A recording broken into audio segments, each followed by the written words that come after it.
since 7, I always knew I'm gay. I went to an all-boys school, and at that point, I sort of knew I'm not like the other boys. The rest of the boys would be talking about girls. I have to pretend that I'm interested in what they are talking about, but it never felt right. I sort of went out with this girl and sort of think that I could turn straight. I was in the army and your friends say, hey, you want to go out to meet girls? At the end of the day, I said, no, it's not working out, because I sort of know that I would be lying to her. I sort of know that I was gay. You just think that maybe it's your face. You think, well, I thought wrong. I remember that morning I was telling everybody in the office that I met this guy, and I was saying how excited I am. I say he asked me for my phone number and stuff like that.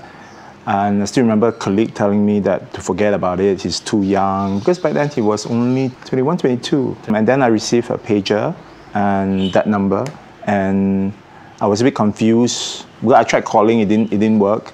So I told my colleague, I showed it to my colleague, and then she was the one who told me, oh, someone said I miss you to you. I guess you have to mix around with the younger generation people, you know. Yeah, I was too old to understand such things. I guess when it started, it was a bit tough, because it was a bit strange to suddenly bring, I usually don't do such things in the past, bringing people back to my room. Your mom will ask you, who is that? And I'm here to repair the computer. Yeah, he was here to repair the computer.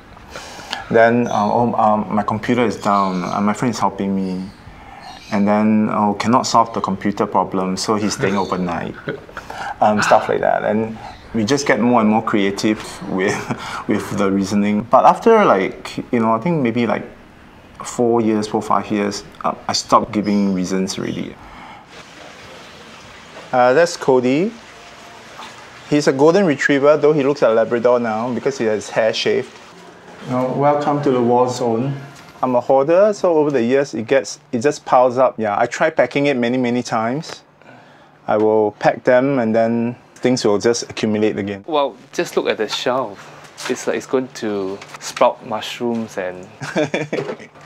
we went to take some oil painting It was a still life class that we took. Still life class. So, how come yours not? Oh yeah, I'm slower. Yeah. I'm more meticulous. I'm not out to my parents, but I'm out to my siblings. But after 15 years, it's quite difficult not to know, because he's always around, he's always the same person. My mom, over the past few years, has started to invite Kenneth over for reunion dinners, and she will actually just ask, ask Kenneth to come along. That's her way of accepting it.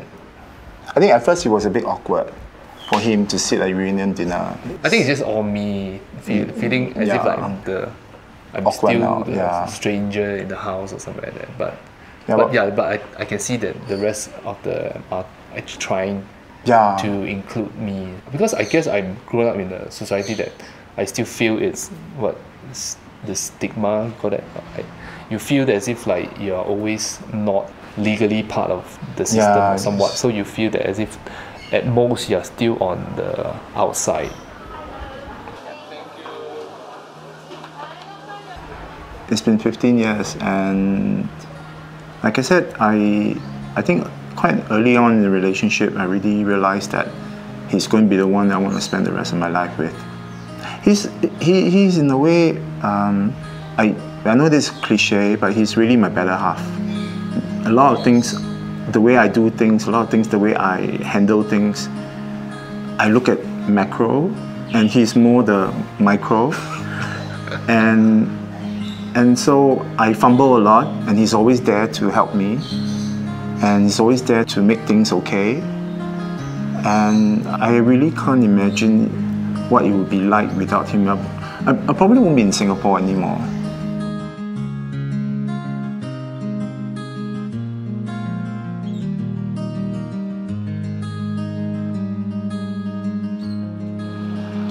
We are both law-abiding citizens, and we've been in a loving relationship for 15 years. And I felt that